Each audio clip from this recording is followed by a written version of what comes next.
was a bit compulsive, let's face it, but on the other hand, he was absolutely the most amazing man that America has ever created, ever.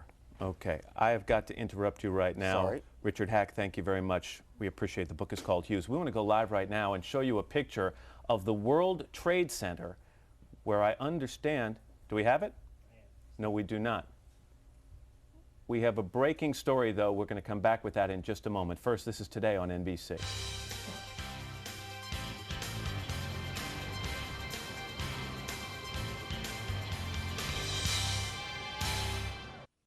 Why drive all over town to compare cars? Make one stop at CarMax and test drive an Accord, Taurus, and Camry. We have nearly every make and model, 10 times more cars than the average dealer, so you get the car you want. CarMax, the way car buying should be. Why do warehouse clubs and superstores offer the lowest prices? Because they sell in volume. CarMax, the auto superstore, has up to 10 times more cars than the average dealer, so we can afford to offer below Blue Book prices. CarMax, the way car buying should be. Welcome to Wardrobe 911. These three friends came to us with a problem. How do you get that designer look without breaking the bank? Wow, great designer. Fortunately, it's Designer Week at Ross. We found some of the top labels at fabulous prices. At Designer Week, you'll find the latest in career and casual clothing at unbelievable savings. That looks so expensive. Thank you. Thank Designer Week at Ross. And you can do it too. Designer Week at Ross. Don't miss it. What makes you smile? Every day at McDonald's, we're serving up a variety of great tastes at breakfast. Whether you like scrambled eggs with pancakes, egg McMuffins, sausage biscuits with egg, or our delicious bagel sandwiches, we've got something hot, fresh, and made to order just for you. And remember, no breakfast is complete without coffee and the cool, fresh squeezed taste of Minute Maid orange juice. Start off your day, every day, with breakfast variety at McDonald's. We love to see you smile. As Matt just mentioned, we have a breaking news story to tell you about. Apparently, a plane has just crashed into the World Trade Center here in New York City. It happened just a few moments ago, apparently. We have very little information available at this point in time, but on the phone, we do have Jennifer Oberstein, who apparently witnessed this event. Jennifer, can you hear me? Hello? Hi, Jennifer. Hi, Katie. Hi, can you please tell me what you saw and to give me any information about what's going on there? Yes, I have to tell you, it's quite terrifying. I'm in shock right now. I came out of the subway at Bowling Green. I was heading to work in Battery Park at the Ritz-Carlton Hotel, and I come out, and I heard a boom, looked up, and there was a big ball of fire. I'm now looking north at the World Trade Center, and it is the left twin tower if I'm looking north. I'm in Battery Park right now, and you can hear the fire engines and the emergency crews behind me, and it is unbelievable. When the fire first burst, it was a... Hello? Go ahead. We can hear you. In air like I've never seen before, and as you know, I used to work in news. I've never seen any fire like this in the air, and the pieces of the building were flying down. It looks like it's like the top, I can't even tell you, maybe 20 floors. Intense smoke. It's horrible. I can't even describe it to you. Do you have any idea what kind of plane it was? I'm sorry? Do you have any idea what hit the World Trade Center? What it was? Yeah, what kind of plane? We're getting reports that an airplane hit the building. Oh, I didn't even know that. Honestly, I was walking up and it looked up and saw a big boom and fire. You know, I got to tell you, we were all saying around here that it was very interesting that it would be a bomb and it would be so high up. So perhaps it was a plane. We have no talk of a plane. However, I have to tell you, there are still things flying in the air. I mean, it's mind-boggling, and it's horrifying. Jennifer, it's Matt Lauer. I'd like to ask you, while you were close to the building, or have you, since the explosion, seen anyone who's been injured being taken out of the building? Are there ambulances dealing with people on the sidewalk around the building? No, I have not. I have not gotten that close. I have to tell you that my father works in the World Financial Center, and I first called over there to see, because it's next door, to see, you know, if he was okay. I couldn't get through, and I'm far away right now. I thought it might be a little dangerous to get too close. I saw lots of debris coming down, and right now I'm in Battery Park. I don't know, you know, it's probably a 5-minute walk from here to the World Trade Center. but the smoke is incredible. I mean, I can't see the top of the tower, and it's starting to cover the top of the second tower. In fact, we're looking at pictures right now, Jennifer, with a huge gaping hole on the side of the building and billowing smoke. So I'm right now, you see, yeah, I see major fire. I definitely see fire. And Jennifer, you said you're looking north at the building, so in other words, you're south of the building, Yes, is that right? Correct. Because we're looking at a picture that is looking at the north side of the building. I'm on the exact opposite side. And it appears that is where the largest hole is. And again, as you mentioned correctly, toward the top of the building, but on the north side, and then on the, what I think is the west side of the building, we can also see some holes there that could have been from damage once the impact occurred. Again, we've been told that this is a plane. We don't have confirmation on that, but there is an enormous hole in the north side of that building. Jennifer, can you tell us a little bit more about what you heard when you heard this explosion? Describe it for us. Absolutely. When I walked out of the subway, I looked at the Twin Towers because, I mean, I just always look up there. And right when I looked up, there was a boom. It wasn't that loud. Like, it wasn't huge. However, what was unbelievable was the amount of fire. It was a big ball of fire that just went up. And I looked around at people. We were all horrified. I'm stuttering because I'm in such shock. I've never seen anything like it. It's just horrible. And of course, this is real cause for concern because the World Trade Center is one of the busiest office buildings here in New York with hundreds, perhaps thousands of workers New who... York State Governor has his office, Oh, New York right. City office there. Several thousand and of workers. course, given the time that this has happened, it's only probably appropriate to surmise that people might have been in the building. And you know, we've seen stories in the past where planes have hit buildings, small planes, and it would be hard to imagine that a small plane could create that kind of hole in a building like the World Trade Center and create the damage on the other side of the building from the sheer impact. Small planes tend to crumple and then fall down the building. Again, we haven't talked to anyone who's close to the base of the building, so we don't know what kind of debris or wreckage. Yes, go ahead, Jennifer. I'm sorry. I'm just talking to a police officer right here, and he says, yes, he heard it was a plane. Does he have any information about what kind of plane it was, or can he tell us any more details? May I? I'm going to put you on hold for one moment, okay? Just to recap, if you're just joining us, you're looking at dramatic pictures of New York's World Trade Center in Lower Manhattan, where a short time ago we are told that a plane crashed into the upper floors of the westernmost tower. You can see a gaping hole. That is on the north side of the building, and you can see residual damage on the west side of that building, and obviously fires are burning right now in the World Trade Center. Tall buildings have had a real problem here in New York. There was, back in the 40s, a plane hit the Empire State Building. In the 60s, a helicopter crashed on the top of what was the Pan Am building, now the MetLife building. So right now we're getting information, Al, that it was a small commuter plane, and of course we'll let people know as soon as we have more information as to what actually caused this, and of course on everybody's mind who might have been hurt as a result of this terrible, terrible incident. We're going to be talking to more eyewitnesses coming up in just a few minutes.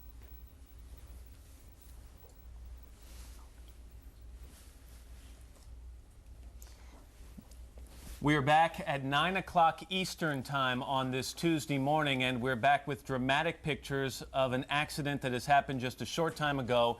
You're looking at the World Trade Center in Lower Manhattan, where just a few minutes ago we're told that a plane, some reports are that it was a small commuter plane, crashed into the upper floors of one of the Twin Towers. You can see fire and flames or smoke billowing from that tower. There is a gaping hole on the north side of the building. That's the side you're seeing to the left-hand side of your screen right now, and other damage to the west side of that building, which is to the right side of your screen. This, of course, happened just before the morning commute, before people were heading into their offices, and while I'm sure some people were already at work, immediately there's speculation or cause for concern. This is the World Trade Center that was the center of a terrorist bombing some years ago. So the questions have to be asked, was this purely an accident, or could this have been an intentional act? But either way, extensive damage has been done to this building. it also looks like there's smoke coming out of the east side of the building. In that shot we just saw, it looks like white smoke billowing out the side of the east side of the building. Obviously, horrified commuters were absolutely devastated when they heard this explosion. We talked with somebody a moment ago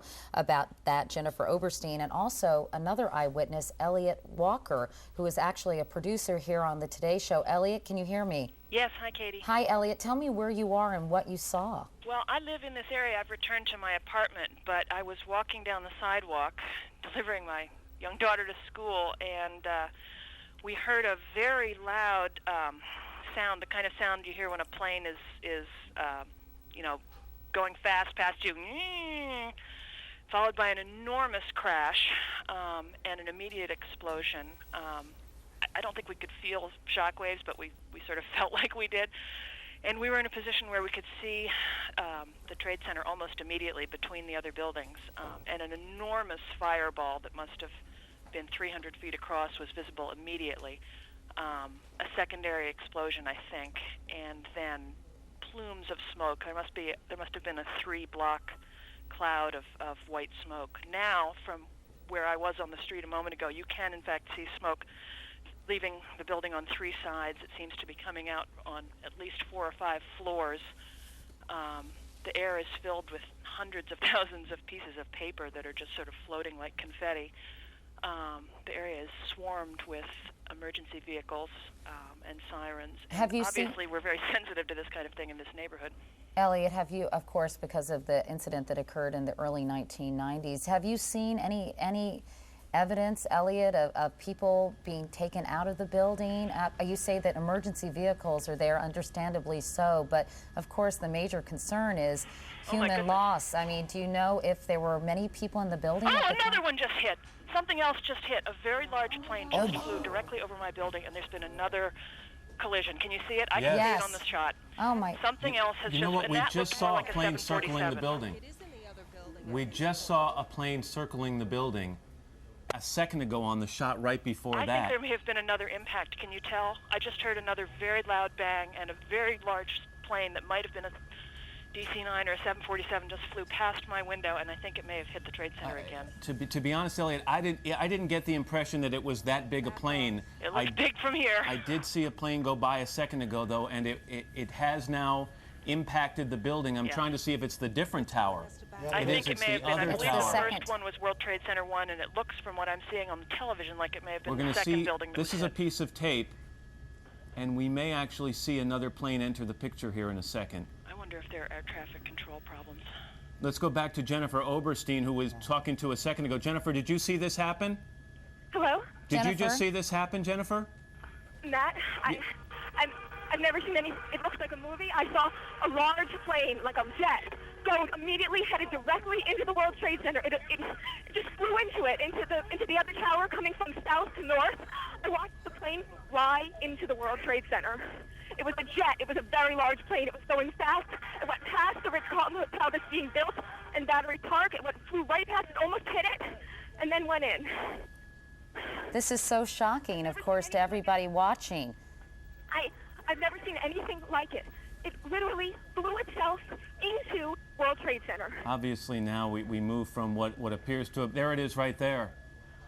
Again, I'm looking from south to north, and it went into the one on the right. That appeared to be at least a 727. We saw it a second ago. Here comes the videotape that we just showed you. You will see what appears to be a large plane. It could be a 727 right there, maybe even bigger, flying right into the side of the World Trade Center. It was at least a 727. It was a jet. I couldn't believe my eyes watching it right above me. And now you have to move from talk about a possible accident to talk about something deliberate that has happened here. We're going to immediately check with air traffic control in the area to find out if they had contact with either of these planes before the accident. But what we've just seen is about the most shocking videotape I've ever seen. What are the odds of 2 separate planes hitting both towers? Elliot, are you still there?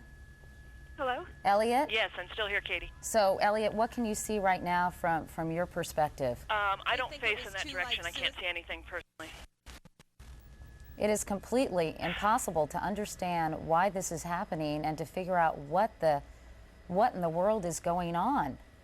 I think we have to be grateful that the first plane hit before 9 a.m., but it's now after 9 a.m., and I just wonder how many people were in those offices. Well, hopefully that they were evacuated following the first incident, and we can only hope that there was a very short period of time from when we first learned about this was probably about 8:50 Eastern Time. This second incident occurred about 9:05. And so obviously that would be a short amount of time to get people out of the building. Ali Eberhard is another witness who is on the ground. Ali, can you hear me? Yes, hello. Please tell me what you're seeing. Well, I live in Lower Manhattan. I face the north tower, the north side where the first plane crashed into the building. And right now, there's a lot of chaos on the ground, a lot of emergency vehicles. Everyone from the World Financial Center has exited and is walking north up to Battery Park North. There's just mass and mass of people walking north uptown of Manhattan. I was happened to look on the first tower, and I actually saw people waving where the first plane crashed through, and then it was unbelievable seeing this second jet come crashing into the second tower. What is going on? And unfortunately, here in New York, many of our stations cannot see this, local stations, because the antennas are on the World Trade Center. They're backup towers on the Empire State Building, but communication, television communication in New York City is probably pretty much knocked off the air. I just want to say something. We're looking at a picture here where it appears, because of the angle, I think, that the towers are leaning, and I don't think that that is actually the case, because after the first impact, it looked as if it was the right-hand tower was leaning, and now somebody is saying, we're getting a witness saying they are leaning actually right now, which will give you an idea of the type of impact we're talking about. And that perhaps they're buckling under the force of the collision or the hole that's resulted from these two planes. We're going to go to George Shea right now, who has also witnessed both or one of these collisions. George, can you hear us? I can hear you. What did you see, George? Yeah, well, I was in a car driving up, just gotten out of the Battery Tunnel, and driving north on West Street when an enormous explosion happened. And it was larger than a construction explosion. I looked out the window, and what appeared to be an enormous tire smashed into the ground, and I believe it hit the car to the right of me. And it was just so scary, and there was also a ton of debris fall. And I jumped out of the car, and I ran south away from the building because I thought there would be further explosions. And have you seen anyone injured on the ground, George? A man next to me was actually hit by a piece of debris in his arm, and they said that someone had been badly hurt in a car ahead of me. I'm not certain if it was the car next to me, and I can't verify that. All I can say is that a lot of debris was falling. It was very confusing because everybody, I think, immediately assumed that a bomb had exploded, and that sort of had people thinking that further bombs may explode. So there was sort of a rush away. Did you see, George, the second plane, that jet, fly into the other twin tower? I heard two explosions, however. There was a first explosion that was louder, and then a second explosion, and but I could not see that, and I looked up, and when I looked up, I saw debris falling, and the tire, as I said, a very large tire. Well, of course, this is, as we've said, completely shocking video and a shocking turn of events, and we've been talking here that the first incident, one might surmise that it was some kind of accident, and then to have a second, what appeared to be 727 jet, of course, the question of terrorist activity has to surface, and the question of whether this was an intentional terrorist act of some kind. You know, keep in mind that we're in an area here where there are three major airports. You have Newark Airport, Kennedy Airport, and LaGuardia Airport, all within several miles of the World Trade Center.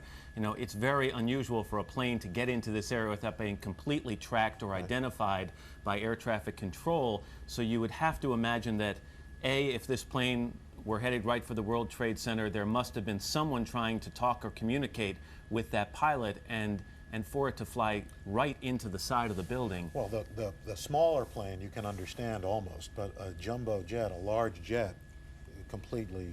Let's re-rack that video, if we could, down in the control room where we actually saw the jet flying into the building, and which I was mistaken. unbelievable. And Elliot Walker said it was a big plane. I was looking in the distance and saw a small plane, which might have been a helicopter, actually. To see this plane come into the picture, there it is. That is a big plane. And I mean, it's hard to imagine. It's a 737, we're now being told, and flying directly into the midsection of what would be the eastern tower. of the World Trade Center. I'm wondering if Jennifer Oberstein is still on the phone. Do we still have Jennifer on the phone? She's actually not on the phone because she was near a police officer. At least we could have perhaps gotten more information from that officer. Needless to say, it's pandemonium, I am sure, down there, and we gathered that from even the eyewitnesses with whom we spoke, and how terrifying this was for them to see. And you can only imagine, as you get closer to the Twin Towers, a New York landmark, what the scene must be like there. You know, you talked about the buildings looking like they're buckled. They're designed to have a 2-degree sway in either direction because of the height of the building and to be able to deal with wind and stress, but something like that is more than it's probably designed for. We want to go now out to Jane Daranowski, who I understand is a television producer here in New York. Jane, can you hear me? Yes, I can hear you. I'm down here near the World Trade Center. I was walking down 6th Avenue this morning at 8:42 a.m. A group of us saw a plane veer through the buildings. Then we saw a huge cloud of smoke, and then fire came out of one of the towers. Here, it's near the upper floor, as you can probably see with your chopper shots. And then about 10 minutes ago, a second explosion in the second tower. Lower down, that was not affected by the plane, so I'm not quite sure what happened there. But right now there's a huge gaping hole in one of the towers, and the other building is on fire. The scene down here is people are out of their office buildings, watching, crying, taking pictures. I've never seen anything like it down here. Jane, you said you saw the first plane. Did you get a glimpse of what kind of plane that was? We were told it was a small commuter plane. Well, it wasn't a Cessna or anything like that. It was a larger plane, a mid-sized plane, and we could hear it very low. And walking down the street, a couple of us looked at each other, thinking, what's happening? Then it veered drastically on its side through the buildings and then went into the upper floors of the World Trade Center tower. And we want to just mention that when the impact hit the first tower, you would hope that people who were in the second tower were beginning to evacuate, especially if air traffic control had some indication that this was deliberate. You'd hope that they were starting to get people out of the other tower before this second plane hit that tower. But I mean, if you tried to go up, you know, we've been upstairs in the towers of the, in the restaurant up there to try to get down. I mean, the elevators would have been jammed, no question, but if there was an indication that this was deliberate in the first case, you'd hope that they would immediately begin evacuation in the second tower. We've got another eyewitness that we'd like to speak with. Dan Dietrich is on the phone. Dan, tell me where you are and what you're seeing or what you saw. Okay, what I saw was one plane coming in low from the north down over 7th Avenue. It crashed into the top or the middle of one of the towers. 10 minutes later, I saw another plane crash into the other side of the tower at a lower level. It looked to me a small, commercial plane, the first plane that I saw. It crashed into the top of the tower, and there was a huge fireball, and there was a gaping hole in the side of the tower. As we were waiting outside and looking at it, another plane came in low, I believe from the other side, and hit the middle of the other tower. So I saw both planes, two separate planes, crash into each tower. And Dan, and again, the size of the planes, tell me about that. I would say that the plane was a mid-size, looked to be a commercial airline. I don't know. I thought perhaps, a commercial airline, a mid-size, not a jumbo jet.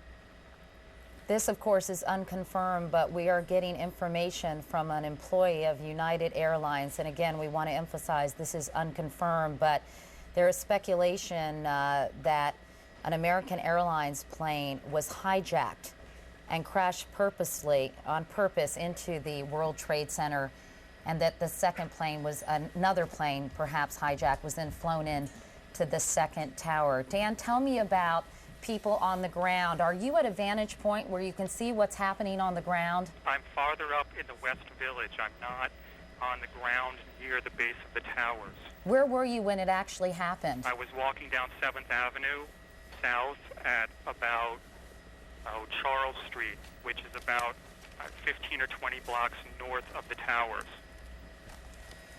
Well, obviously, this was a shocking thing for you to witness on this Tuesday morning, you know, where some wires just came out and said in 1945, an Army Air Corps B-25, a twin-engine bomber, crashed into the 79th floor of the Empire State Building. That occurred in dense fog. This was a crystal clear day in Manhattan, so it is completely unclear how there would be any kind of problems with visibility. Dan, thank you so much for talking with us. Hopefully you can stay on the phone and we can check back in with you at another point in time. We really appreciate it. You're welcome. We want to also remind people that the World Trade Center bombing that took place on February 26th back in 1993, the product of a terrorist attack, the result of a terrorist attack that killed 6 people and injured more than 1,000. Of course, that happened on a Friday afternoon. I think, Matt, you and Al were working that day. We were. I know I was at home in Virginia watching it in disbelief, and now it feels a bit like deja vu. But of course, this is so much more bizarre. Yeah, no question. And you keep in mind that that killed 6 people, injured 1,000, and the explosion happened in a garage in the basement. This was a direct hit on the midsection or upper section of the tower, so the potential for injuries and death much larger. Of course, also some people on the planes. Yeah, that's right. Exactly. If they were hijacked and they were en route to a different destination, right. Of course, this story continues to unfold. Bob Kerr joins us now. Bob, where are you and what can you tell us? Katie, good morning. I'm on the North Lawn at the White House, and the first thing we looked for here in light of what's happened is whether there is any unusual activity out here, whether there's an unusual police or Secret Service presence, people on the roof, that sort of thing. We don't see that as we speak. I did try to call the National Security Office here. As you know, the president is out of town. He is in Florida. We're told he has been informed of this. I can tell you that the White House National Security staff that remains here is in a senior level meeting, and we're hoping to hear from them as soon as possible. But Katie, the reaction here to the pictures you're seeing and to the initial pictures when they came up, even in what's called the lower press office here at the White House, was one of shock. I mean, people are just standing around television monitors looking at this. And when I say people, I don't mean just the reporters. I mean the people who are actually in the office who work here at the White House. So very little information is coming out of the White House at this juncture, but needless to say, if the speculation is true about some kind of terrorist event, this will be a major, major crisis for the Bush administration. Jim Miklashevsky is at the Pentagon now. Mick, are you hearing any more information from there? Well, according to U.S. intelligence officials, Katie, there appeared, at least to their knowledge, to be no specific threat involving hijacking airliners or any attacks on buildings in the New York area. U.S. intelligence officials report this morning that there are, they constantly are hearing about threats, possible terrorist threats against American targets worldwide. But as far as they know this morning, they had no early indications that anything of this nature could have occurred. Pentagon officials are already calling this a terrorist attack. They say that they have not yet ordered the scrambling of any military jets. If National Guard were to be scrambled in that area, that would be at the order of the governor. Now, of course, the president does have the authority to scramble American military forces in defense, but there's a problem here. What now do you defend against exactly? If you put warplanes in the air, there's always a danger that they could misidentify a pilot's intention. Although I believe, according to officials here, I just wanted to tell you guys, if you want to continue, are now off limits and restricted.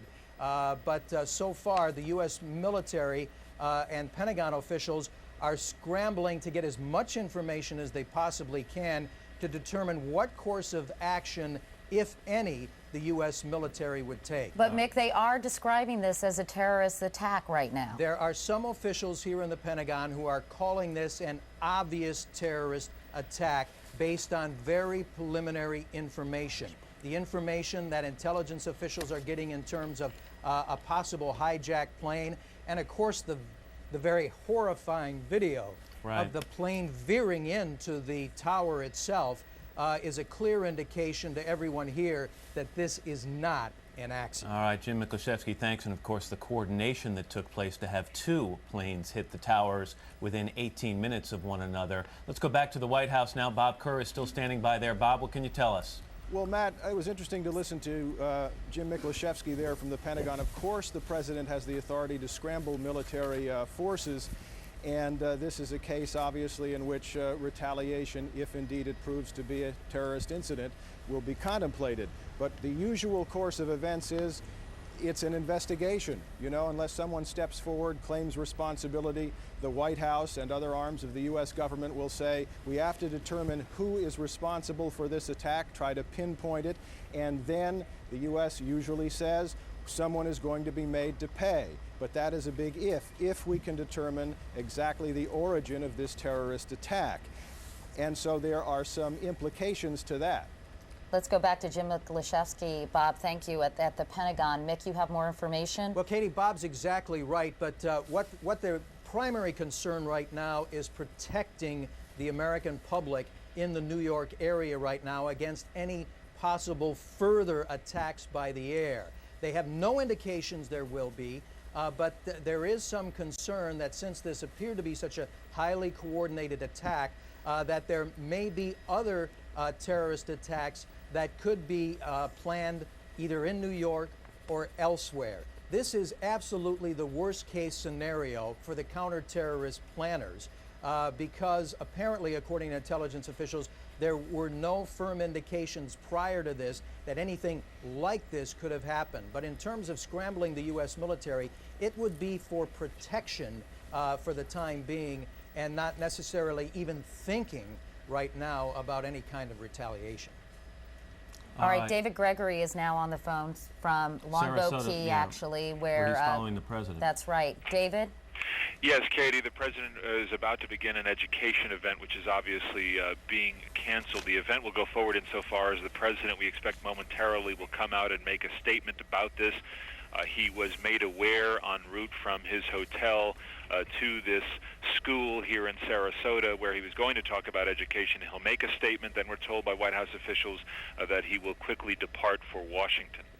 We should mention, David, that New York City Airport or New York area airports have all been closed. The Lincoln Tunnel has been closed here in New York. While we're getting ready to listen to the president, let's go back to Jim Miklashevsky at the Pentagon. Jim, you talk about counter-terrorist measures that are in place. Can you shed any light for us on what kind of things are in place in the event of an attack of this nature?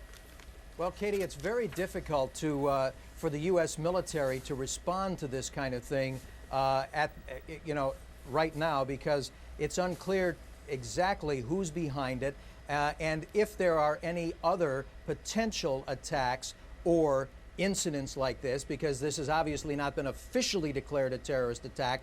But all the experts who are looking at these pictures say there's no doubt about it. This was a coordinated terrorist attack. But who and why is very much unclear right now. And the problem with trying to then put planes in the air to try to prevent any further attacks is these are, after all, open airspaces for the most part.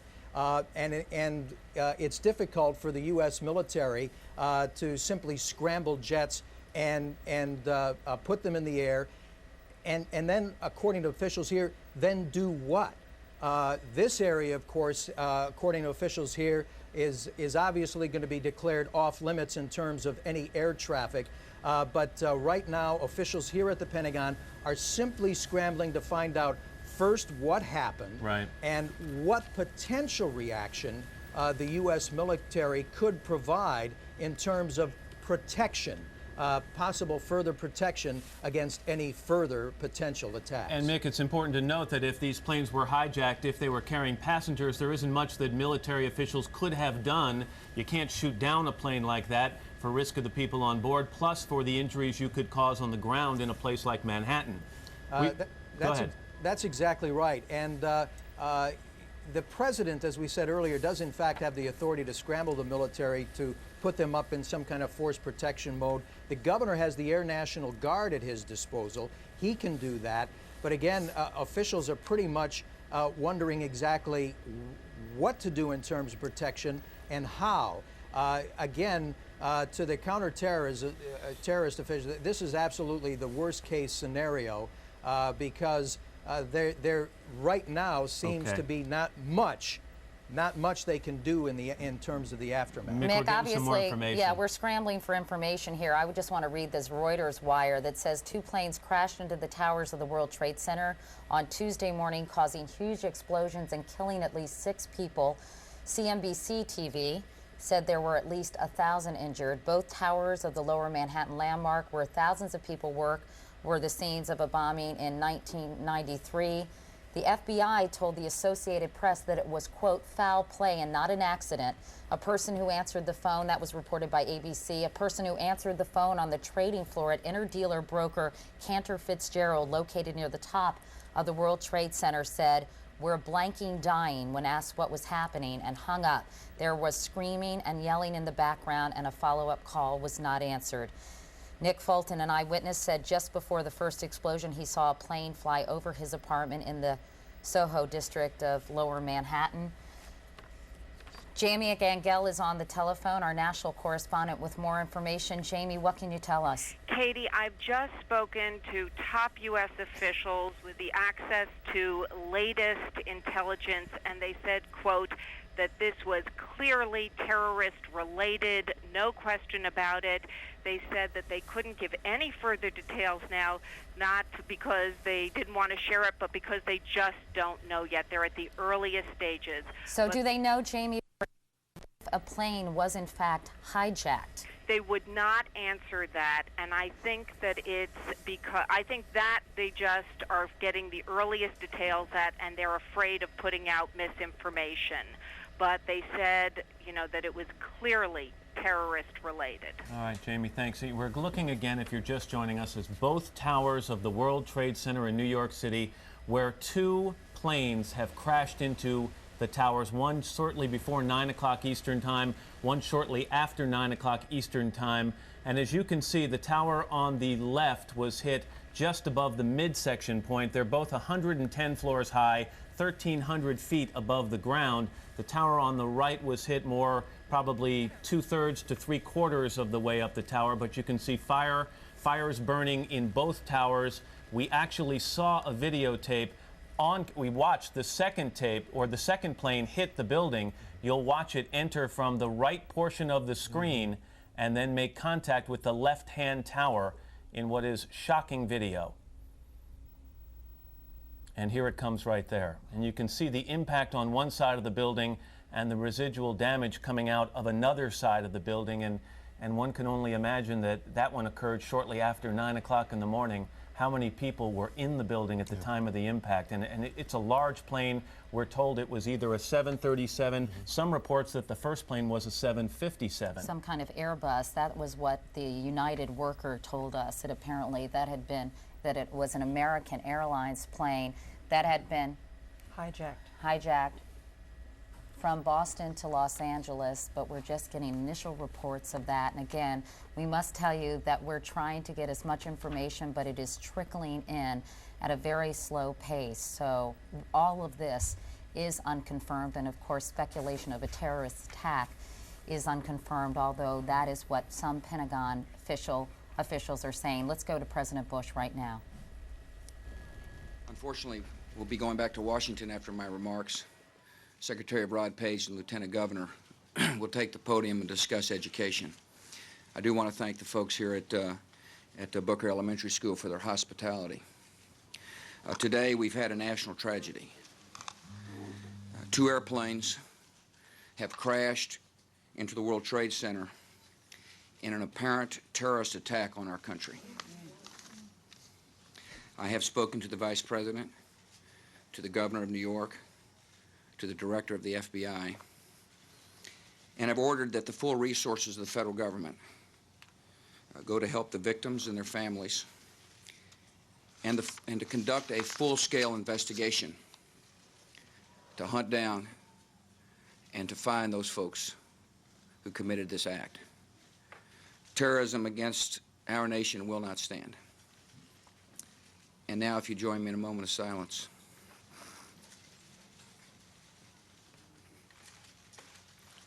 May God bless the victims, their families, and America. Thank you very much. No.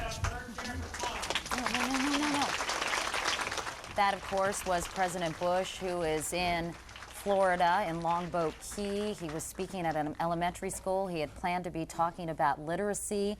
Obviously, he had to change. He mentioned that this is an apparent terrorist attack. He is traveling back to Washington. He said that he had spoken to the governor of New York as well as the vice president, that all the resources will be brought to bear by the federal government to determine who did this and who was responsible for this terrible, terrible event. And then, of course, it was followed by a moment of silence for the victims. We're going to go to Andrea Mitchell now, who has more information on this tragedy. Andrea? Matt and Katie, I've spoken to a top U.S. official who says that early reports to our intelligence community and to other officials within the administration are that this was a hijacked American Airlines plane en route from Boston to Los Angeles. One of the two planes, they say, was apparently a hijacked American Airlines plane. They caution that early reports still need further confirmation, but this is at least what the U.S. government is being told by American Airlines officials, apparently. They are assuming and have obviously informed the president that this is a terror attack. And Andrea, we have no information as to in what term of the flight this plane was taken over, how much warning that air traffic controllers may have had that someone hostile was at the controls of this plane? Exactly right. They had no other information, just that at least one of the two planes was hijacked from Boston en route to Los Angeles, presumably after it had already been in the air and en route, because I was told en route to Los Angeles. So probably hijacked after it had taken off. As you know, those are very short flights. Those are usually 737s or 757s on that route. But this clearly, according to the U.S. government, is a terror attack, as you heard the president say. Now, one of the things, Matt and Katie, we should understand is that there was no specific threat that the U.S. government is aware of. No specific terror alert other than the worldwide caution that had been reissued in recent days because of the strife in the Middle East, because of concerns over terrorists. Of course, the best known is Osama bin Laden, but no alert coming from his organization. And as far as they know, as of this morning, as of this minute, he is in Afghanistan. But as we should mention, Andrea, it appears that this was a well-coordinated bombing or terrorist act because of the fact that two planes were used, both substantial in size, and the fact that they both hit the World Trade Center within 18 minutes of one another. Obviously, a lot of planning went into this attack. Let's go to NBC's Jim Miklaszewski at the Pentagon now. Mick, what can you tell us? Matt, to add to what Andrea Mitchell just said, senior military officials here at the Pentagon are saying they are getting information that the American Airlines Flight 11, after it left Boston apparently, was hijacked and was diverted, apparently the early information was being diverted to JFK for some reason. And then obviously nobody knows exactly who was at the controls of the plane, but it broke off its route from to Los Angeles and was headed toward JFK. That was the initial information that officials had received when obviously it did not go to JFK, but veered off and headed toward the World Trade Center. But again, no indication as to who may be responsible or who was at the controls of that plane when it rammed into the World Trade Center. Matt. Mick, thank you. We're going to be obviously talking with you throughout the morning, but right now we want to talk with Larry Johnson, a terrorism expert, in fact, the former Deputy Director of the State Department's Office on Counterterrorism. Mr. Johnson, can you please put this into some kind of perspective for us and give us your insight on what might have happened here? Well, first we need to be cautious before jumping to the conclusion that it's necessarily terrorism. I mean, I would be inclined, based upon the preliminary reports we've seen, to say that that's the case. But there's always the possibility that you may find out after the fact that this was some suicide pact for some reason that had nothing to do with politics. That said, this is a first. Back in 1992, there was 93, there was a Lufthansa plane hijacked from Germany, and it ended up landing in New York. And one of the concerns we had at that time was the possibility of that plane under the control of a hijacker flying it into one of the buildings. So, my concern now is that there's always we ignore terrorism. We talk a lot about it, but we ignore taking very practical steps on security fronts until something like this happens, and then the pendulum swings out to an extreme.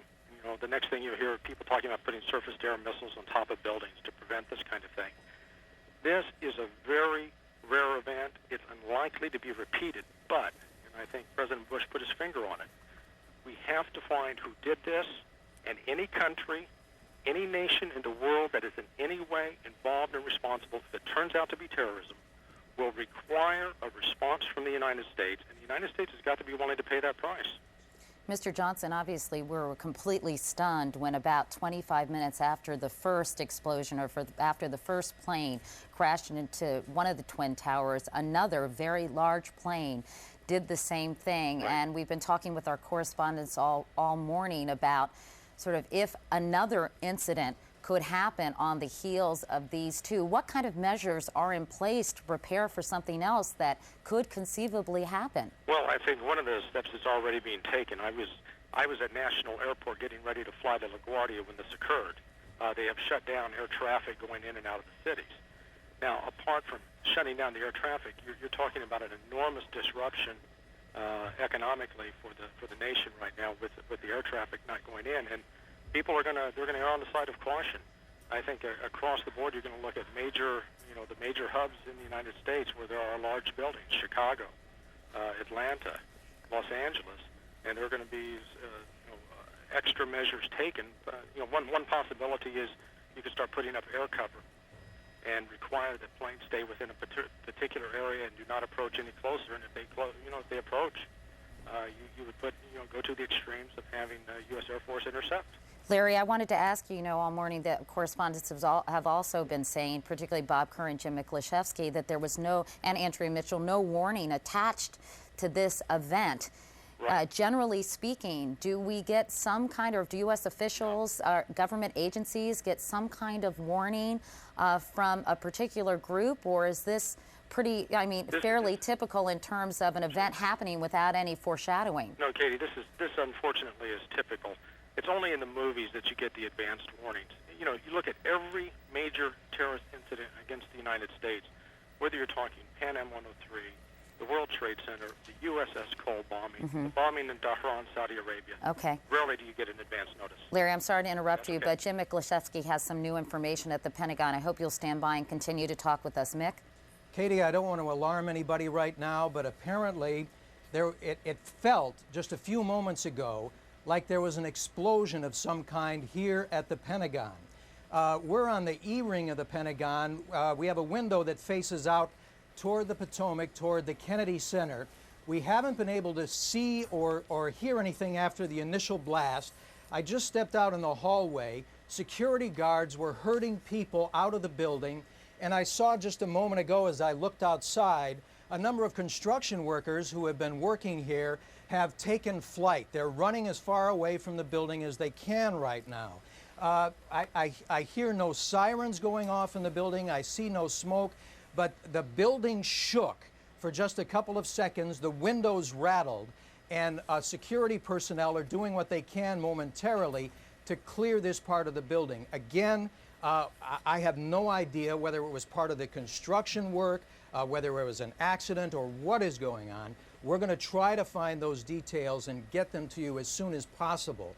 But interestingly enough, one intelligence official here in the building said when he saw what appeared to be the coordinated attack on the World Trade Center, his advice was to stay away from the outside of the building today, just in case. Now again, nobody has any indications of exactly what happened, but it appears that there has been some kind of, it felt like a small blast of some kind. Again, the windows shook, the building shook, the windows rattled, and people, if I'm looking out the window now, and the construction workers are still keeping a good,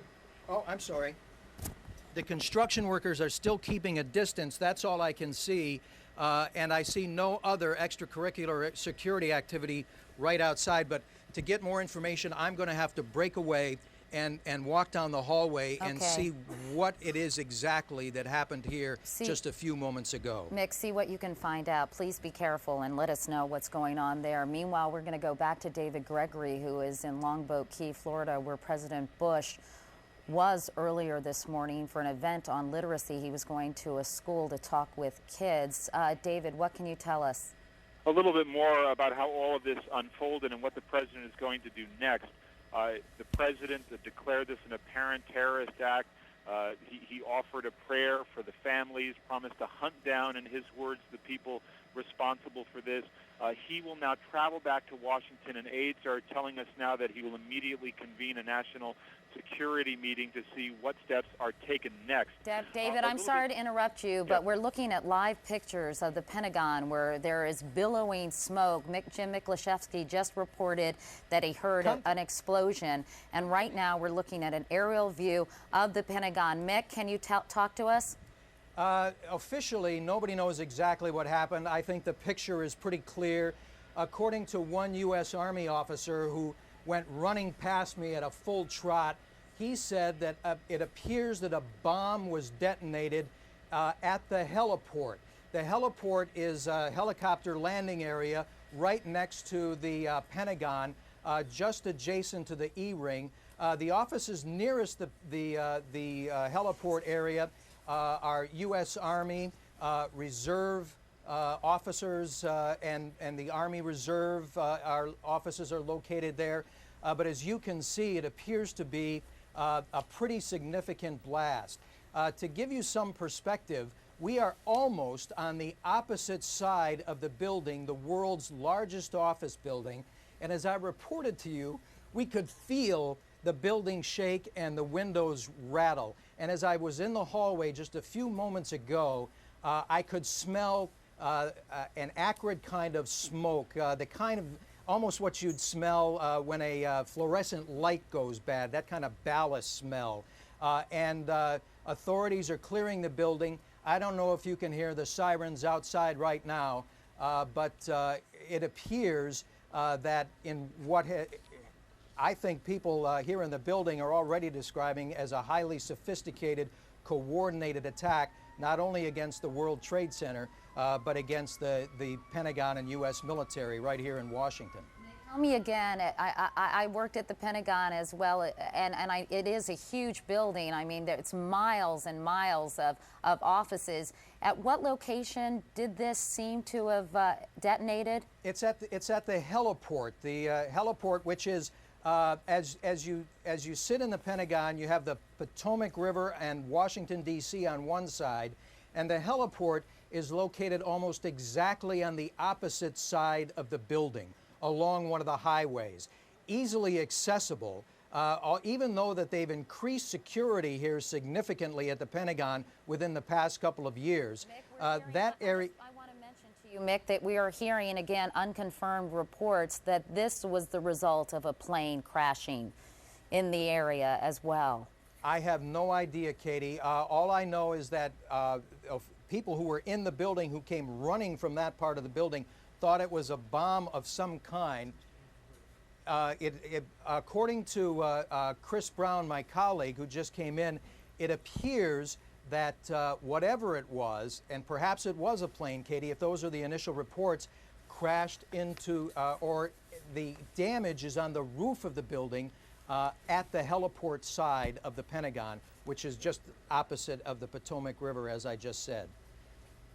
We're looking at the White House, Mick, because we are learning that there have been some evacuations from the White House. I'm assuming that everyone is being evacuated from the Pentagon? Well, nobody's given us the official word yet, but I think that's probably a safe bet. Thank goodness that was a helicopter that just flew by. I'm just a little nervous right now when you hear aircraft go past, but they have, in fact, evacuated that portion of the building. Usually they have sirens that go off in the building alerting you to the fact that it's time to get out. I haven't heard those yet. But just judging by the pictures, it's clear that that part of the building that is not damaged, at least, has been evacuated. Like I said, in the hallway, it was pandemonium.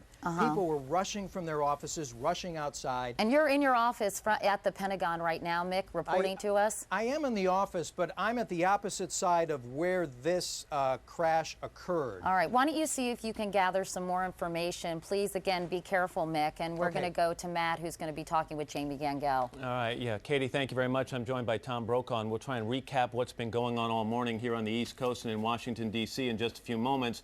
But we do want to go right now to NBC's or today's national correspondent, Jamie Gangel, with some more information. Jamie? Matt, I just want to tell you that U.S. intelligence sources are confirming the reports that one of the planes was a hijacked flight, an American flight from Boston to Los Angeles. They are also now looking into what's going on at the Pentagon. They don't have any details, but they have now put government buildings around the city of Washington on a heightened state of alert. I think part of that is happening formally, but obviously people are seeing what's going on, and some people are leaving buildings as well simply because of the concern following these latest reports from the Pentagon. All right, Jamie, thank you very much. Again, joined by Tom Brokaw, and Katie's back with us now, too. Let's try and recap. It's 9:47 Eastern Time. Try and recap what's going on so far this morning, and the news is terrible. Just before 9 o'clock. At 8:42, actually. 8:42, a plane crashed into the right-hand tower of the World Trade Center, somewhat about 3/4 of the way up. You can see the smoke billowing from that point of the building. And then about 18 or 20 minutes later, a second plane, a large plane, we saw it actually on tape, hit the left-hand tower of the World Trade Center about halfway up. An enormous fireball on several sides of the building. People trying to be evacuated. There's the tape of the second plane hitting right there, even as people were trying to get out of the first building. We have confirmed reports now that there was one plane hijacked, American Airlines Flight 11 from Boston to Los Angeles. And that is apparently one of the planes used in this crash, Tony. Matt, there's a report on Dubai television that, in fact, the group claiming responsibility is the Democratic Front for the Liberation of Palestine. This comes, ironically, on a day when the Israeli Foreign Minister, Shimon Peres, is scheduled to meet with Yasser Arafat. Of course, we've had the meeting in South Africa for the past several days, in which the Palestinians were accusing the Israelis of racism. The United States vacated that meeting, but there hasn't been one specific incident. And the Israelis vacated that meeting as well. And the Israelis vacated it as well, but there has not been one specific incident. It's also worth pointing out that terrorism also always has two prongs to it, the physical threat and now the psychological threat. This does seem to be surreal, but in fact it is real when you have an explosion of undetermined origin at the Pentagon, the most conspicuous symbol of American capitalism, the Twin Trade Towers here in New York, two deliberate attacks on those towers today, and we do not know for sure who is responsible. And the Capitol, by the way, the U.S. Capitol has been evacuated. There have been evacuations taking place at the White House. Needless to say, many people in the Pentagon have left that building as well. And here, by the way, in this building in Midtown New York, they have asked a lot of people at 30 Rockefeller Plaza to leave. It's another high-rise Capitol building, which is in New York. I came down the length of Manhattan, and a lot of people were simply unaware of what had happened as you tuned in the radio, and then they began to get it. It's election day here in New York. Primary day. And what we have is something that most Americans thought could never occur. As Larry Johnson, a terrorist expert I just spoke with a few moments ago, the former deputy director of the State Department Office on Counterterrorism, claimed this is a first, that he had never heard or seen anything like it. He talked about back in 1993 a German plane being hijacked, and there were fears when it was flown to New York that it might be crashed into something. Now, this is a major development. The Federal Aviation Administration has shut down all air traffic nationwide. This country has been immobilized by these terrorist attacks in terms of air travel today, and we don't know where it goes from here. We'll just ask that you stay with us so that as we get hard information, we can share that with you. There's going to be a lot of speculation. The president has described this apparently as a terrorist attack. The FBI has confirmed that an American Airlines flight, Boston to Los Angeles, was hijacked. It's believed that that was the first plane that went into the Twin Trade Towers. Let's go to James Kallstrom, Tom, if we could, the former director of the FBI here in New York. Mr. Kallstrom, I'm sure you've never seen anything like this. Do you have any information that might be helpful to us? Well, not particular information on this tragedy, but certainly what an incredible tragedy. And, you know, all of us in law enforcement and prior in law enforcement have talked for years, and the public has seen the hatred in the world. They've seen the bombing of the World Trade Center. They saw the conspiracy to blow up the tunnels in the United Nations and the FBI building back in the 90s. They've seen the bomb at the USS Cole and the bombings of our embassies in Africa. So, I mean, we've known for some time now that this hatred exists, and now it looks like that it's culminated in this absolutely horrendous, incredible act against the United States. Jim, as someone who's Washington today. I'm sorry, as someone who's investigated some of these crimes in the past, and when we think back to 1993 and the World Trade Center bombing and what it took in terms of coordination and planning to pull off that one bomb in the World Trade Center, can you even speculate as to what it might take to coordinate this, what we think so far is a three-pronged attack this morning? Matt, it obviously took a lot of coordination. There's a lot of groups in the world that have the ability to coordinate these types of attacks. As you know, and most people should know, the United States is an open society.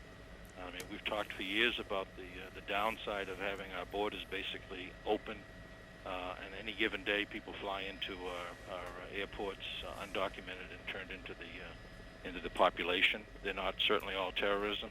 They're not terrorists, but I mean, we live in a free society, and I'm not espousing we change that, but it's very, very difficult for the FBI and law enforcement to keep track of this when we live in the society that we live in. Jim, if you can stand by for just a moment, because Jim Miklashevsky at the Pentagon has some more information for us. Mick? Katie, my colleague Chris Brown here at the Pentagon encountered some of those who survived, whatever it was, whether it was a bomb or an airplane crashing into the Pentagon. One of the survivors who was reportedly injured, had various lacerations, was on the second floor of the D ring. That is one ring inside the outer ring of the Pentagon, when suddenly there was this horrific blast, and he said that the second floor buckled upward, and then the third floor above him actually collapsed downward. The scene on the other side of the building, as it's being described to us, there are people being removed on stretchers. Security forces are evacuating the building right now, and according to the officials here at the Pentagon, they still don't know exactly what it was, but as you reported, Katie, eyewitnesses reported that, in fact, it was a plane that crashed into the Pentagon. And Mick, any idea, I wasn't quite sure if you said this, about the number of people who might have been hurt or worse in this? No idea at all, Katie. As you know, having worked here on any given day, this is a small city, 25 to 30,000 people may be working here at any one time. That portion of the Pentagon, by the way, had just been remodeled and just reopened. If the crash had a few months ago, that section of the Pentagon would have been virtually empty. But at this time of day, early morning or mid-morning, the Pentagon's very busy. It's impossible to say how many casualties there may be. But there have been a large number of people cited being removed on stretchers. And again, as one survivor said, the floor just buckled up under him and the roof caved in on him. All right, Mick, thank you very much. We want to move a couple of miles away from you right now to the White House, where Bob Kerr is standing by. And Bob, we understand that building has now been evacuated? Matt, that's true. It is utterly surreal. As soon as word came of the Pentagon incident, we were rather forcefully removed from the White House. The scene was one of administrators, cooks, whatever, running at fairly high speed all the way out of the building through the top gates. Then we huddled for a while in Lafayette Park across the street, and we've been moved now from there a block or so away.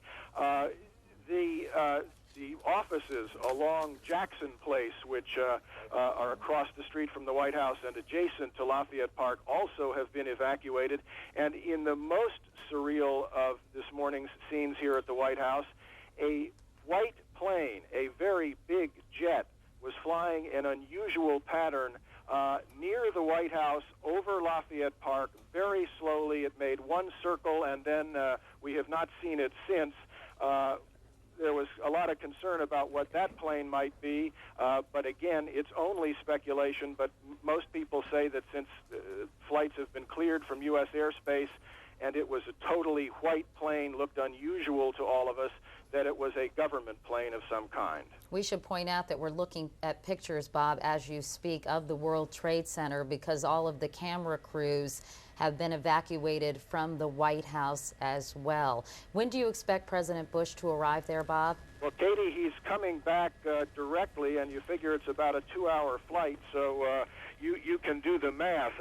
The reason I said that it was so surreal was that within just about 20 minutes ago, they were still conducting tours. You had hordes of tourists and others still in the White House on tour, lining up outside to get in. There seemed to be absolutely no unusual activity outside the White House until word came of the incident at the Pentagon. So it's been quite a dramatic shift here. You know, in terms of responsibility, Tom and Matt and Bob, apparently a senior official from the Radical Democratic Front for the Liberation of Palestine denied on Tuesday the group had any connection to the plane crash. An anonymous caller had told television that it was behind the crash, but, quote, "I emphasize that the story released on television by an anonymous person is totally incorrect." Tassir Khaled, a senior official from the DFLP Politburo in the Palestinian territories, told Reuters. The DFLP is against hijacking planes and against endangering the lives of civilians who are not connected with the struggle of this region, he said. There are going to be a lot of claims and counterclaims in the course of the next 24 hours or so. This is a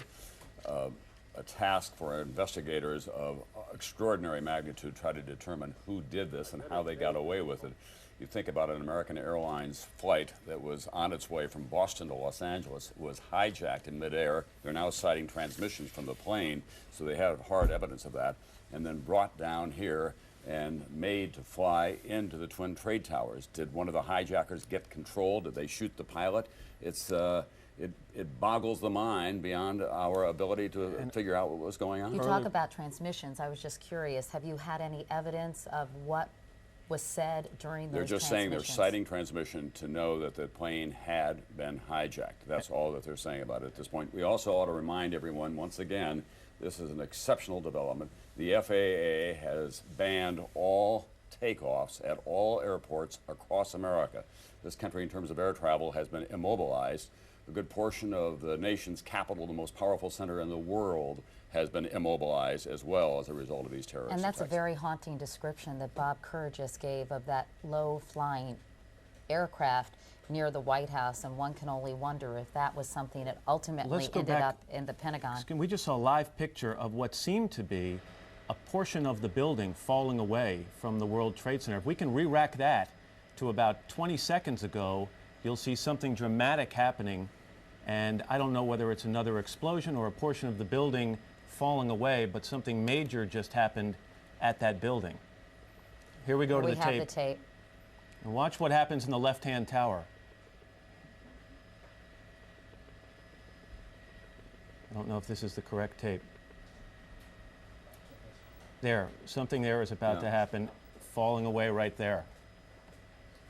Yeah, it looks like a big chunk of it has just peeled away. One can only hope that the area has been evacuated, but of course you wonder about all the emergency vehicles and the people who might have been injured early in the morning. Well, you remember when the bomb went off in the basement of it in 1993, how much damage was done throughout that building, how much chaos there was at that time. These are two coordinated airplane attacks on the building on the upper reaches of it. That will have an enormous structural effect. Those buildings, I think that it's fair to say, will probably have to be brought down. It's too early to speculate on that, but there's been that kind of damage. Let's talk again. You were talking about Here we have somebody actually this is a reporter here in New York from WNBC. You talk about the fact this plane was taken from Boston on the way to Los Angeles. The reports are that it was being diverted to JFK.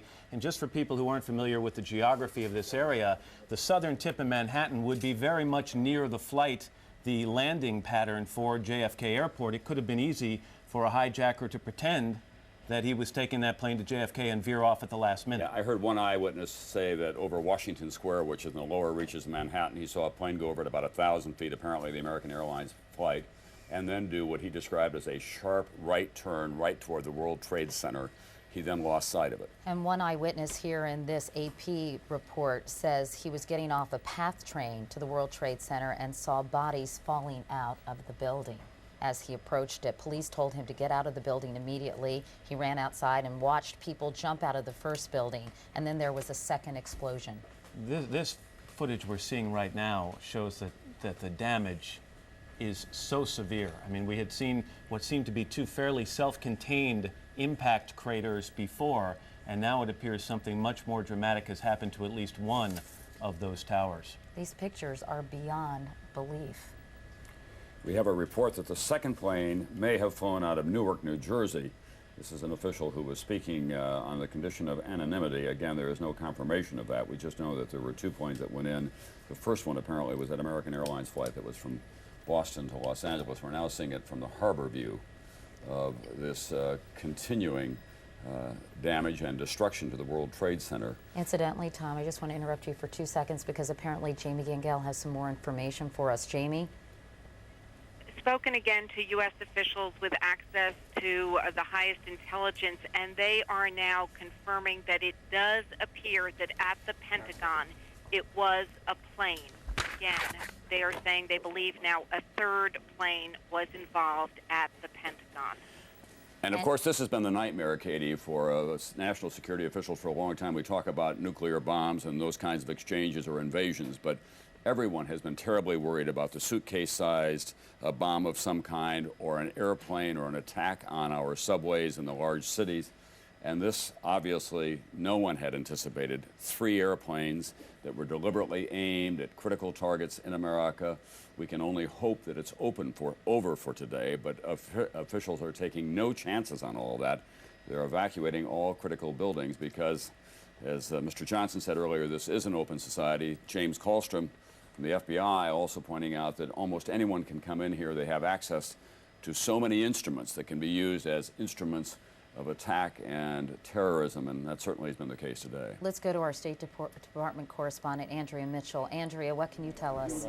Well, this from the FBI. The State Department has been evacuated. There was a meeting going on in the Operations Center. Other top officials were in the Situation Room at the White House. Colin Powell is in Bogota, Colombia, on a 2-day trip. But this very interesting information, Katie, Matt, and Tom, from the FBI, they had been operating a massive exercise from their hostage rescue unit. All of their top teams, about 50 personnel, helicopters, equipment, were in Monterey, California for the last 2 days, scheduled to fly back today commercially. So all of those people are out of place. It's fair to say, according to sources that we've talked to here at NBC, that the FBI rescue operations and other FBI operations are really in chaos right now because they can't reach their officials in New York. All of their phone lines are down, and now you've got all of their special experts on this stuck in Monterey, California, trying to get a military flight back because there are no longer commercial flights. So they are seriously out of pocket, and there is a real breakdown of the FBI anti-terror coordination team, which is, of course, the principal team that would lead any effort and was so effective under Jim Kallstrom in New York City during the World Trade Center bombing and the TWA explosion, which of course turned out not to be terror. Andrea, is the State Department taking this claim of responsibility from the Democratic Front for the Liberation of Palestine seriously? Are they giving any credence to that, or are they dismissing it, or how do they feel about who might have been responsible for this? I think it is far too early for them, even the best experts in the government, to figure this out. They have one instant reaction, as you know, and it could be wrong, but their immediate reaction in a case like this would be to look toward Osama bin Laden and the collateral groups connected to him, simply because he has proved with the embassy bombings in Africa that he is the one terror leader who is capable of this kind of highly coordinated attack. The bombings went off in Tanzania and in Kenya almost simultaneously. It was extraordinarily well coordinated.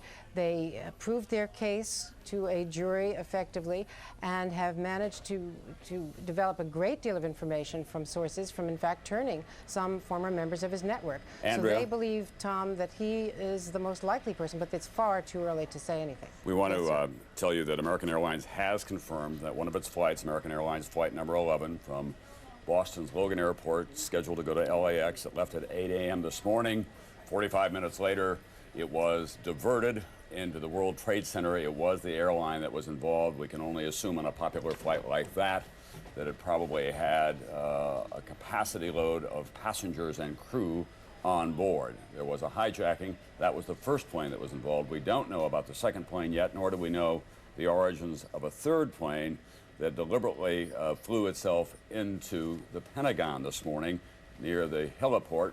NBC Jim Miklashevsky now has been forced to evacuate that building, and so we'll have to wait till we hear from him. Saw some pretty dramatic pictures from the Pentagon just moments ago, Matt. Let's go back to a few seconds ago. This is now about an hour after the first impact. We saw some dramatic footage of a portion of one of the Twin Towers, actually it appearing to fall away from the rest of the building. Can we go to the tape now? Here we go, right here. This is, I mean, when you look at it, the building has collapsed. That tower just came down. Let's go to Bob Bazell, who is at St. Vincent's Hospital. Bob, what's going on there? What can you tell us? Katie, St. Vincent's Hospital is one of the hospitals that's closest to the World Trade Center. In the last few minutes, ambulances have been coming in one right after another.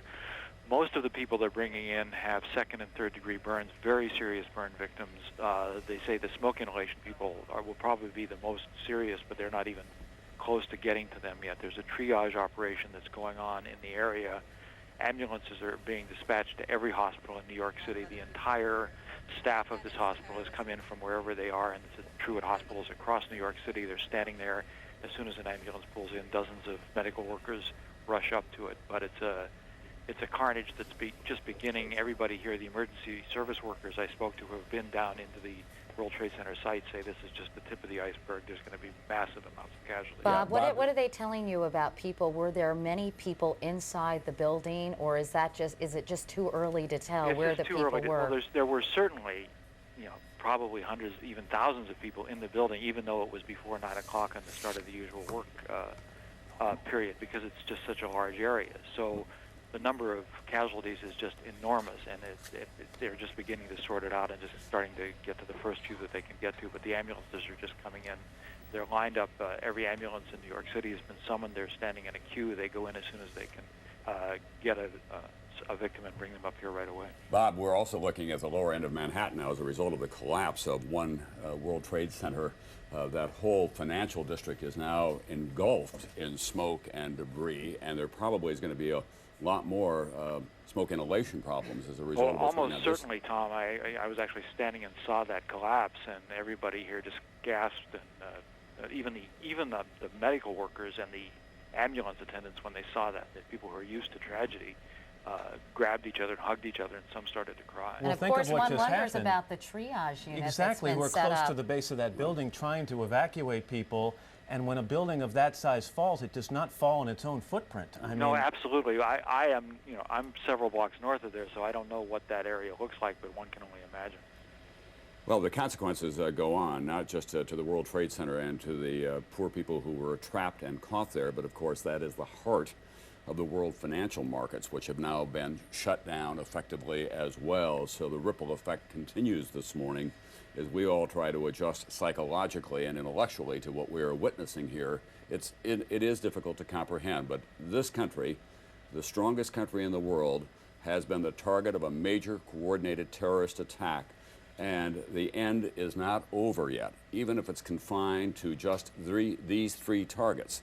The ripple effect goes on. All air traffic has been shut down. There will be no financial markets in place today. Business has been stopped across the country. And of course, who knows the human toll that will be the result of this action. Matt actually just pointed out to me on any given day, 50,000 people, Tom, work at the World Trade Center. And at 8:45 in the morning, if they're not in the building, they're around the building.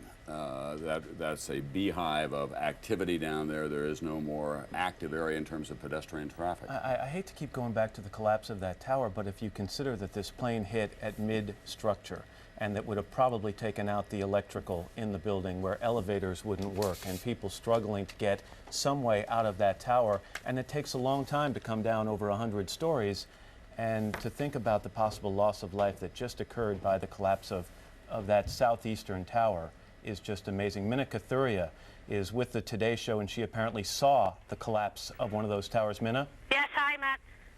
Tell me what you saw. Well, on the corner of Duane and West Broadway, walking down towards the Twin Towers, and it just collapsed. It looked like it looked sort of like the building just demolished. Smoke, clouds. I mean, clouds of smoke everywhere.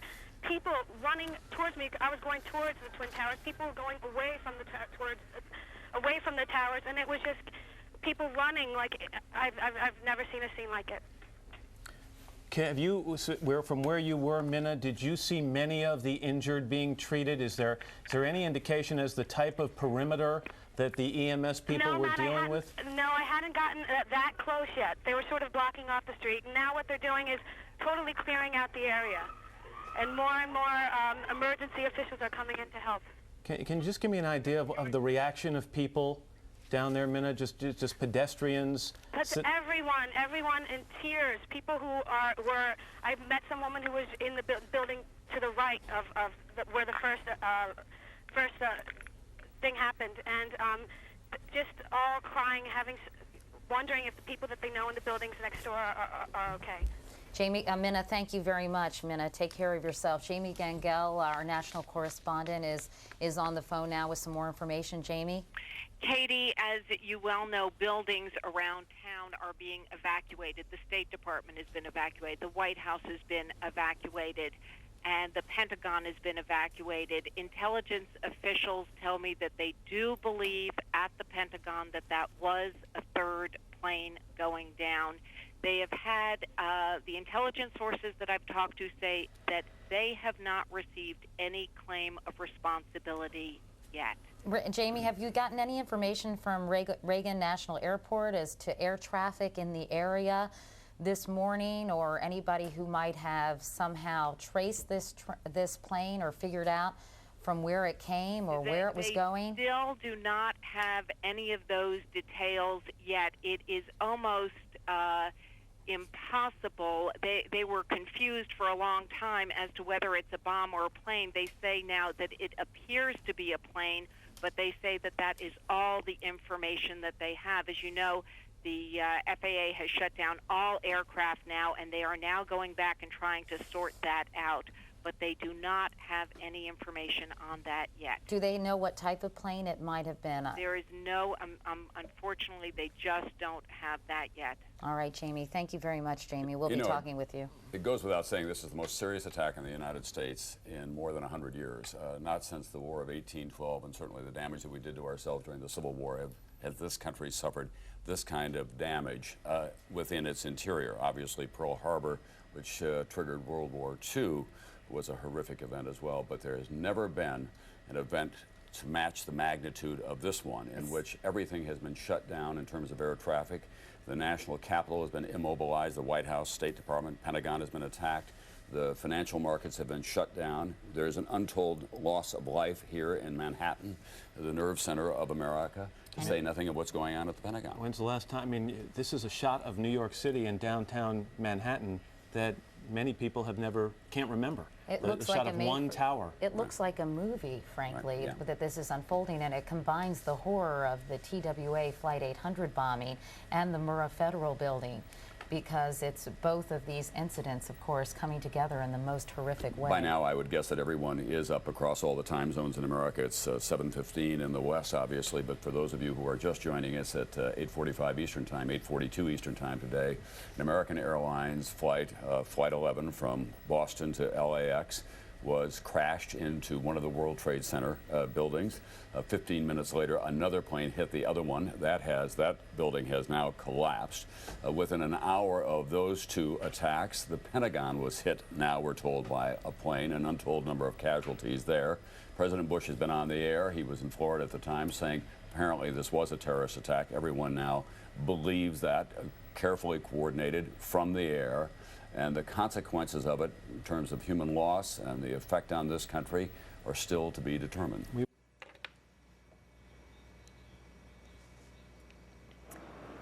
We're going to break away briefly from our national coverage in New York to bring you news from here in Washington on these events. As you can see, Megan McGrath is live at the Pentagon from Columbia Pike, very near the Pentagon. Megan, what can you tell us about the latest happening there? Joe, I can't hear you. I'm assuming that you can hear and see me at this point. We are on Columbia Pike. If you take a look behind my shoulder, you can see the south side of the Pentagon. Actually, just moments before this happened, after the World Trade Center incident, we were headed from a different location to National Airport. We were on 395 when all of a sudden we heard a boom and we saw this huge fireball rise from the Pentagon. We knew immediately that something terribly wrong had happened, and we made our way to this location. We originally pulled up, there's a gas station nearby, had a really good view of the south side of the Pentagon. Smoke, flames, it was just a real mess, very, very shocking. And of course, people were running around. The Navy Annex is located nearby. There was all kinds of smoke in the area. People were very, very confused. There was a construction crew nearby. They didn't understand what happened, and people were just running toward the scene, trying to see if they could be of any assistance, trying to figure out what happened. Now, I have an eyewitness here. Is a very high priority of this hospital. And the staff have been doing a heroic job in terms of responding. This morning when she saw what happened, can you tell me, you say that you saw a plane actually strike the side of the Pentagon. Tell me exactly what you saw. I saw a plane going down, big plane, commercial liner type, going down full speed and just inside the side of the Pentagon. Obviously, it was going in the Pentagon purposely. And we were driving down Columbia Pike, and it just flew right over us, as I said, full speed. And I told my husband, it's going in the Pentagon, it's going in the Pentagon. And then we heard the huge crash, saw this fireball and flame and smoke and... So you actually saw the plane impact the side of the building? Yes, I did. Just one plane? Just one plane. Tell me a little bit about the size of the plane. Did you see any commercial markings, any markings at all on the plane? I didn't see any marking because it was, we just saw the underneath portion of it.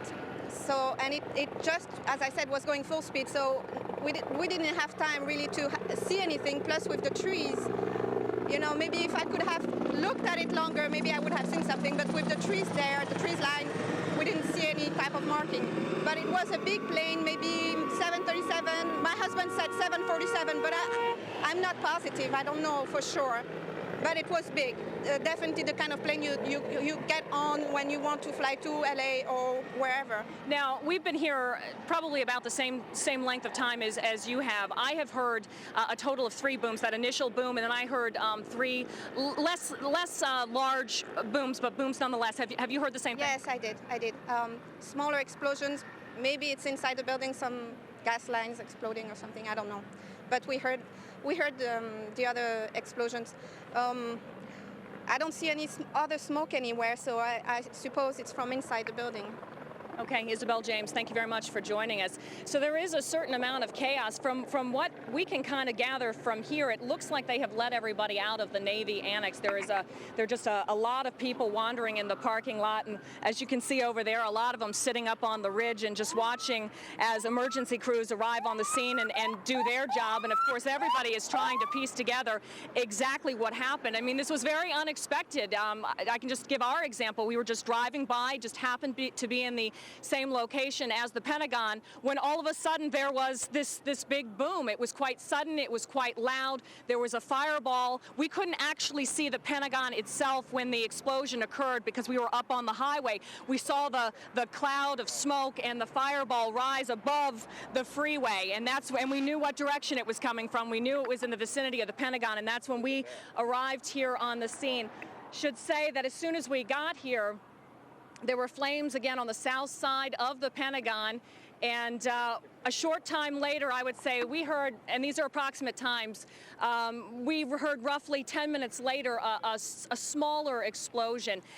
Didn't see anything unusual. The building was already on fire and was already smoking, so I don't know whether it was perhaps a gas line inside the building or something else entirely. But we have, since the initial explosion, have heard 2 smaller explosions, but we just don't have the information about what exactly happened there. But you just heard from the eyewitness. In fact, she's the second person that I have talked to who says that they saw a plane actually slam into the side of the Pentagon. And of course, in light of what happened in New York this morning, certainly is an interesting turn of events. But in terms of the rescue effort, we have been seeing emergency personnel arriving on the scene ever since this happened. You can see there appears to be, I don't know, John, can you see there's a military some military personnel up here on the ridge. This ridge right here, a lot of people have been coming out of the annex, and a lot of cars have been stopping on the highway, and people have been getting out of their cars, and they've been up on this ridge because you get a pretty good view of what's going on. And you can see that the military personnel are now telling them to get off the ridge, and they're going to be clearing out the area. We're going to try to stay here to keep you on top of what's going on and what we can see from our vantage point, but we'll have to wait and see what the military tells us to do. Back to you all.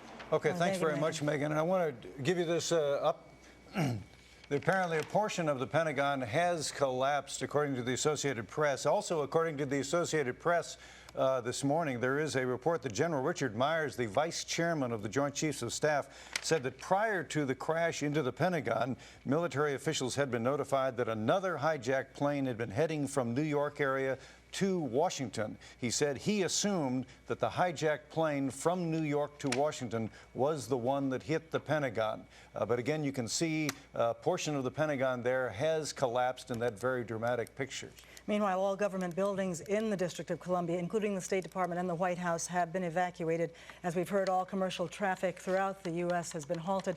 Let's go to Cheryl Johnson, who is with Metro, who can tell us what these events, what kind of effect they've had on Metro trains and buses throughout our area. Good morning, Cheryl. Good morning. So far, we have closed our Pentagon Metro station, which is, of course, nearest the Pentagon itself. And in addition to that, we're not sending trains across the Yellow Line Bridge. So we're using our buses to do what we call a bus bridge, or take people from L'Enfant Plaza Station to Pentagon City, because, again, we are not sending trains across the Yellow Line Bridge. And, of course, at the Pentagon Station, we're doing a bus bridge from Arlington Cemetery to Pentagon City. Okay, so if you wanted to get to National Airport from the district, you'd take a bus from the Pentagon Station to, how does that work? You would take a bus from either the L'Enfant Plaza Station to Pentagon City, okay, and then continue your commute, and that's the Yellow Line. Or if you're on the Blue Line, you would get off at Arlington Cemetery to catch a bus, and then you would go past the Pentagon Station by bus, and then get off at Pentagon City to continue your commute on the Blue Line to get to National Airport. Okay, of course, once again, all airports across the country have been shut down by the FAA. Cheryl Well, if Johnson. that's the case, then I'm sure people are attempting to just use the Metro to get to where they need to get to at this point, because I understand the federal government has released employees, and I can look out my window and see gridlock on the streets already, traffic gridlock. I'm sure. Thank you. Cheryl Johnson, thank you very much. And listen, be aware that, it's very hard to get through on the phone, so if you call us and you're not able to get through, that's because so many of the circuits, both cell phone Excuse me, and regular Cheryl, phone, just a moment. We're just getting a report from the Associated Press that a car bomb has exploded outside the State Department. We are just hearing this from the Associated Press, a car bomb exploding outside the State Department here in Washington. We have no details of that, but we'll bring them to you as they come in to us. Let's go back to Megan McGrath, who is near the Pentagon off Columbia Pike. Megan? Yeah, if you take a look behind me, you can see in the last few minutes we've actually seen that section of the Pentagon where the explosion took place. It has actually collapsed in a rather large section. You can see that the smoke is still billowing from the area. We still are seeing some flames coming from inside the building, and the whole section has literally collapsed upon itself. That will give you an idea of just how tremendous this explosion was. Just to be able to do this kind of damage to such a secure building, it just really indicates how powerful this was. And again, we were driving by the area, and you felt kind of a tremor as you were driving by. You could feel a disturbance in the air, and then that's when we looked over, and that's when we saw the fireball and saw the damage that was done. Now we are being told by military officials to clear the area. There were a lot of people, a lot of folks in cars, a lot of employees from the Navy Annex who actually left their building, abandoned their cars in the street, and were up on this ridge taking a look at the damage and watching the rescue effort. All of those people are being cleared out of the area at this point. And that's really all we can tell you. But if you just take a look at the side of that building, it really is quite dramatic. And of course, emergency crews are here on the scene trying to secure the situation. But at this point, they are evacuating everybody out of this area. Back to you. Thank you, Megan. As we heard from Cheryl Johnson, there are massive traffic jams around as we continue to follow the impact of this here in Washington, D.C. Apparently all federal employees have been released from their offices, and that is going to cause major problems. Once again, the latest news is that we have received word from the Associated Press that a car bomb has exploded outside the State Department. That, according to senior law enforcement officials quoted by the Associated Press. And now we're going to go to Jerry Edwards with Metro Traffic Control, and he can perhaps show us some other pictures and tell us what the effect on traffic is. Jerry? Barbara and Joe, good morning. Good morning, everyone. Indeed, as the federal offices now are being released and people are leaving downtown, let me bring up a couple of the traffic cameras. We are looking at particularly tough traffic in many locations. We'll start over Northern Virginia on 395. This is outbound traffic. The left side of your screen, the camera's a little blurry. Outbound 395. Delays begin back at the 14th Street Bridge. You can see police have blocked off the exit, which would take you up toward the Pentagon for obvious reasons. So 395 now coming out of downtown is backing up. And again, there's no exit to the Pentagon, which is causing a lot of confusion. Route 110 is closed. Let's switch gears and show you the inbound side of the Roosevelt Bridge. I'm sorry, this is the outer loop of the Woodrow Wilson Bridge. No problems at the Woodrow Wilson Bridge, no accidents. It's all volume right now as people are leaving. This is, in essence, an afternoon rush hour we're dealing with, so be prepared for that. Here we are with another shot of traffic getting across the Woodrow Wilson Bridge. If we get additional information, what we're being told now, of course, all the Potomac bridges, the Memorial, the Roosevelt, and of course, traffic coming up the 14th Street Bridge is going to be diverted. 395 is closed at the exit for the Pentagon. Folks in Maryland don't have any problems right now. We've taken a few calls, people concerned about traffic in Maryland. That's not a problem right now. If we can go to V4 on the fly here, guys, and see the 14th Street Bridge. This is the inbound side, which kind of surprises us at this point, where 395 northbound to the inbound 14th Street Bridge is open. However, at this point, it appears that most of the traffic that would come off the Southeast-Southwest Freeway headed into downtown, of course, is going to be completely closed off. So again, we will keep you updated. But what we're dealing with now, of course, is everyone's leaving downtown, headed outbound. So the inbound side is not as important as the outbound side. We're dealing with basically an afternoon rush hour, plus all the activity that's going on. Obviously a very busy time. We are here and we will keep you updated throughout all of this. Barbara and Joe, back to you. Right, Thanks Jerry. very much, Jerry. We're going to show you another picture of the Pentagon where we could see that the structure had collapsed upon itself right where the plane apparently hit, and now the Pentagon officials are evacuating everyone from the area there, according to the Associated Press, because they fear another plane could be en route to the Pentagon. Senior law enforcement officials say a car bomb has exploded outside the State Department. That from the AP we're just getting. It was already among buildings here in the nation's capital that had been evacuated, so people had been asked to leave. They were leaving. We have just heard that the second tower has collapsed in New York City. The second World Trade Center tower has just collapsed in New York. We're looking at a live picture there. The first one collapsed about an hour ago now, and now the second apparently has done the same. Well, this is not only devastating damage, it is devastating to look at this, but yes, the second tower has now collapsed. This after two separate plane crashes into one plane into each of the towers earlier this morning. There has been a rash of terrorist activity, of course, a plane crashing into the Pentagon. Here we're looking at video now We're going to rejoin NBC coverage now. You can see it start to collapse.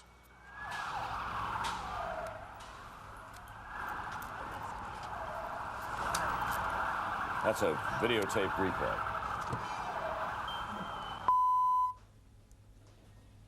We are back at 10:30 Eastern Time on this Tuesday morning, this horrific, incredible, not to be believed Tuesday morning. You are looking at live pictures of the World Trade Center where just a few minutes ago, within the last minute actually, the second Twin Tower collapsed.